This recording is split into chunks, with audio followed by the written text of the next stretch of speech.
So, treatment protocol.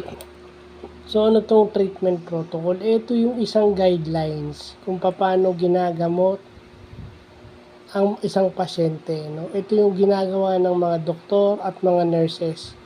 Well, kasama dito yung prescription. Prescription is a part of treatment protocol.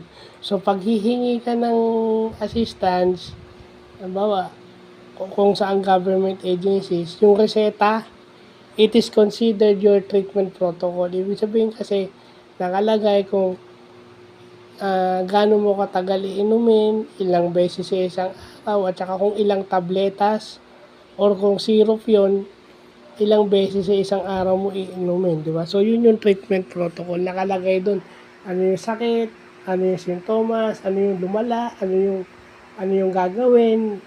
Halimbawa nasa bahay ka, kailan ka dapat dalhin sa doktor, di ba? Yung ganyan. Yan yung tatawag na treatment protocol. At pag nasa hospital ka na o nasa klinika, klinika, lilipat ka sa hospital. So, yun.